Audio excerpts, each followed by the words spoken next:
नमस्कार, प्रणाम, जय हिंद।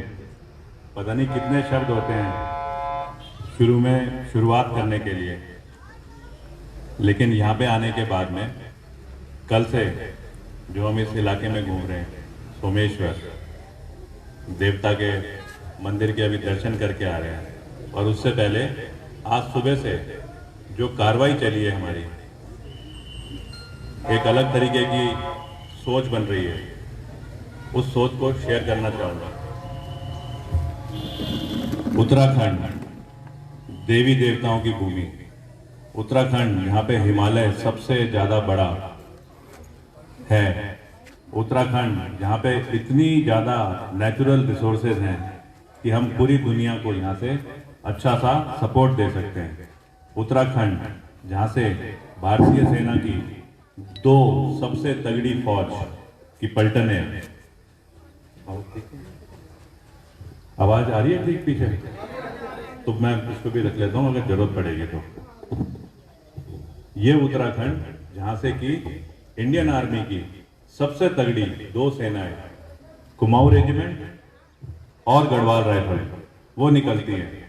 आज मैं उस पावन भूमि में, उस स्ट्रॉन्ग जमीन पे जहाँ पे कि एक अलग एनर्जी होती है, वहां पे घूम रहा हूं। आज अगर आप देखो, आम आदमी पार्टी को लोग रिकॉग्नाइज करना शुरू कर रहे हैं। क्या हो रहा है आज की तारीख में, क्योंकि अब इलेक्शन में 6 महीने 5-7 इतना टाइम बचा हुआ है, तो एक पार्टी है बीजेपी, एक है कांग्रेस। तो बीजेपी में क्या हो रहा है, बीजेपी के जो सीनियर लीडर हैं वो अपने विधायकों के ऊपर नजर रखे हुए बैठे हैं कि कहीं ये टूट करके कांग्रेस में तो नहीं चले जा रहे हैं, और कांग्रेस के जो सीनियर लीडर हैं वो अपने नीचे वालों को बार बार देख रहे हैं कि कहीं बीजेपी तोड़ के इनको अपने पास तो नहीं लेके जा रही है। और ये रोज हम पढ़ रहे हैं अखबार में, हो रहा है इस तरीके का। मतलब ये अपने विधायक जाकर के टूट के दूसरी पार्टी में आ जा रहे हैं। अगर सीनियर लीडर कांग्रेस या बीजेपी के हों, उनको अपने ही आदमियों पे भरोसा नहीं है, तो फिर वो सरकार की तरफ कहां ध्यान देंगे? वो तो अपना ही खाली भविष्य देख रहे हैं। अगर मान लो कांग्रेस का एक विधायक है या बीजेपी का एक विधायक है, वो 5 साल पूरे होने वाले हैं उसके, और 5 साल में वो नहीं कर पाया कुछ, तो वो जनता के पास कैसे जाएगा कि मेरे को वोट दो? तो वो क्या करेगा? अगर कांग्रेस वाला होगा ना, तो वो कोशिश करेगा मैं बीजेपी पे चले जाऊं, और फिर जनता के पास जाएगा और फिर बोलेगा कि कांग्रेस पार्टी जो थी ना, वो मेरे से करवा नहीं पा रही थी, अब मैं बीजेपी में चला गया हूं, इसलिए मेरे को वोट दो।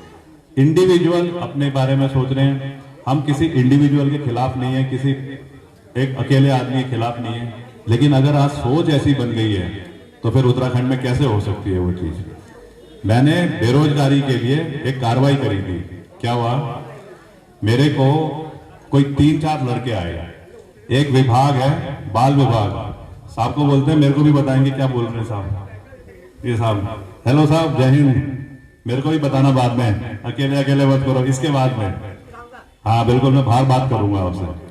तो क्या हुआ, मैंने उन लड़कों ने जब आकर के मेरे को बोला, कहते हैं कि सर हम नौकरी कर रहे थे बाल विभाग में, और बाल विभाग में हमको कोई 20 दिन पहले नौकरी से निकाल दिया।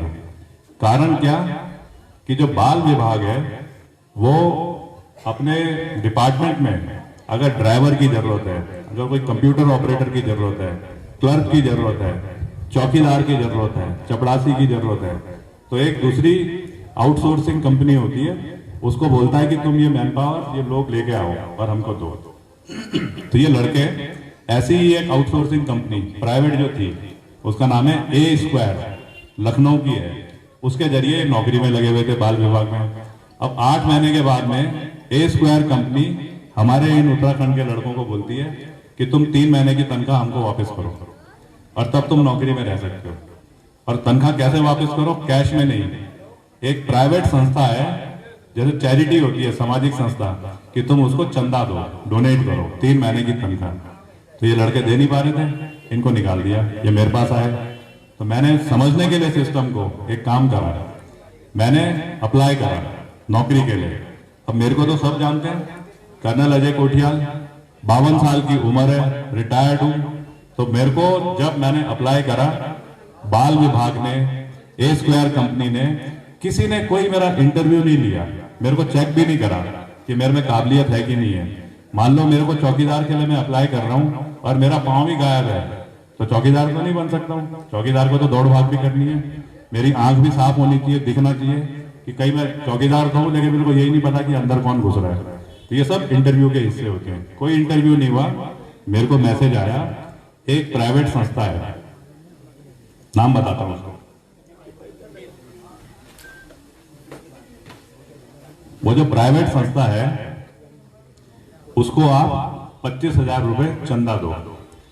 तो मैंने अपने अकाउंट से उनको 25,000 रुपए ट्रांसफर कर दिए। अब वो जब 25,000 ट्रांसफर करें तो मेरे को नौकरी मिल गई, मेरे को कॉल लेटर मिल गया और उस कॉल लेटर में लिखा हुआ है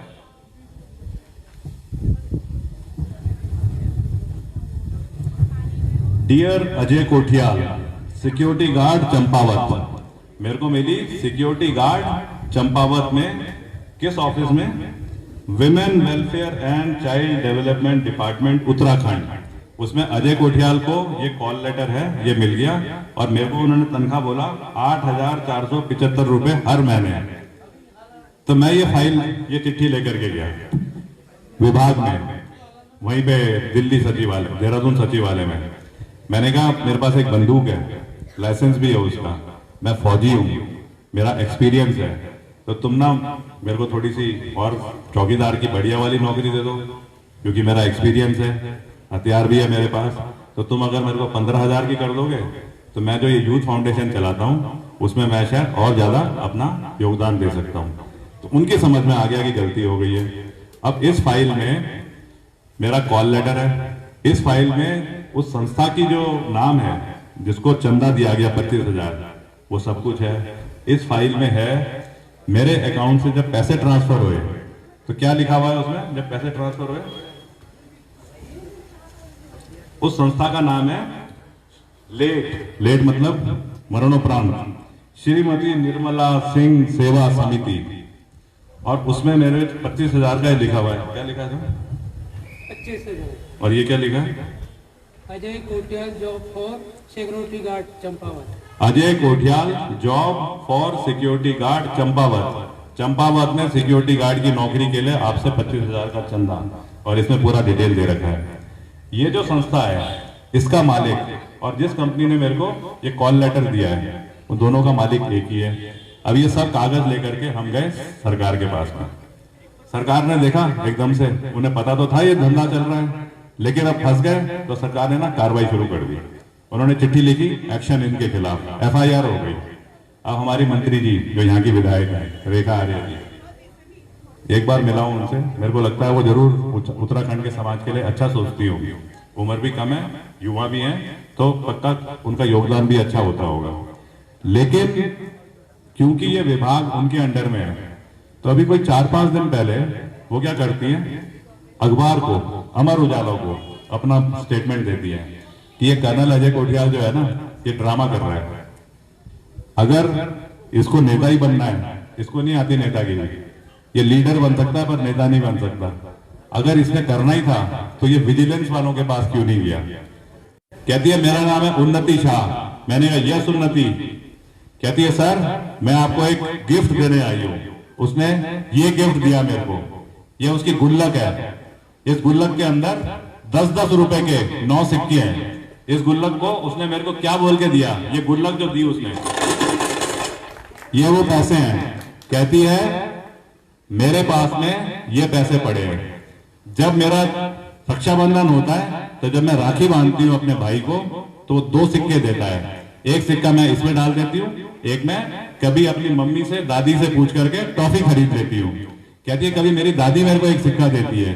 तो आज 13 साल की उम्र में मेरे पास ये 9 सिक्के हैं, 90 रुपए। ये आप उत्तराखंड के नव निर्माण पे लगा के चलोगे। मैं सोचता हूं रेखा आर्य जी जो मर्जी बोलती रहे, हमें तो उससे हताश नहीं होना चाहिए, लेकिन उन्नति शाह जैसी लड़की जो कुल 13 साल की है, वो उत्तराखंड के नव निर्माण के बारे में सोच सकती है। तो 52 साल का अजय कोठियाल क्यों नहीं सोच सकता? 52 साल के अजय कोठियाल को क्यों नहीं इस युद्ध में लड़ना चाहिए? हम शादीशुदा नहीं है, हम 2 भाई हैं। मेरा छोटा भाई और मेरे पिताजी दोनों के दोनों बड़े अच्छी नौकरी में रह करके आजकल गांव में हैं। माँ मेरी कोई 3-3.5 साल हो गए बदकिस्मती से वो नहीं रही मेरे को, लेकिन आशीर्वाद देती रहती है। आज मैं उस जज्बे वाला लड़का हूँ, अपने को युवा समझता हूँ। जब ये युवा मेरे पास आते हैं, अगर रेखा आर्य जी ना 4 बार ये बोलेगी तो देखना मैं तो उछल के घंटा घर में खड़ा हो जाऊंगा और वहां से मैं साबित करूंगा कि वाकई में अगर तुम लोग इस तरीके से सोचते हो तो तुम कैसे फिर उत्तराखंड के नवनिर्माण की बात कर रहे हो। अजय कोठियाल को चाहिए पावर, डेपुटेशन पे आ रखा है, वो नेता नहीं है, डेपुटेशन पे आ रखा है कुछ समय के लिए इस फील्ड में। जिस दिन ये फील्ड ठीक हो जाएगा, जिसे नेतागिरी बोलते हैं, पॉलिटिकल सिस्टम बोलते हैं, अजय कोठियाल और आम आदमी पार्टी विड्रॉ कर जाएगी।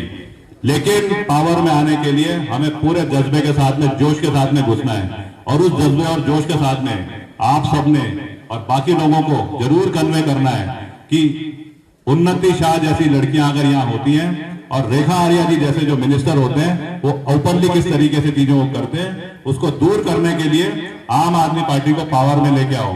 यहाँ पे खड़ा है मेरा भाई हरीश आर्या, अगर ये यहां से जीतेगा तो colonel Ajay Kothiyal top leader होगा आम आदमी पार्टी का। और अगर कर्नल अजय कोठियाल 5 साल के लिए टॉप लीडर रहा, उसके बाद जब वो जाकर के दोबारा केदार घाटी में जाके परमानेंट अपना घर बना लेगा, वहीं रहेगा। पर 5 साल में इस गुल्लक को, इसको सबसे ताकतवर साबित करके दिखाएगा। हम सबको उस चीज का संकल्प लेना है। आज सोमनाथ महादेव, उनसे मुश्किल से 100 गज पे खड़ा हूं, केदार बाबा का आशीर्वाद मेरे को है।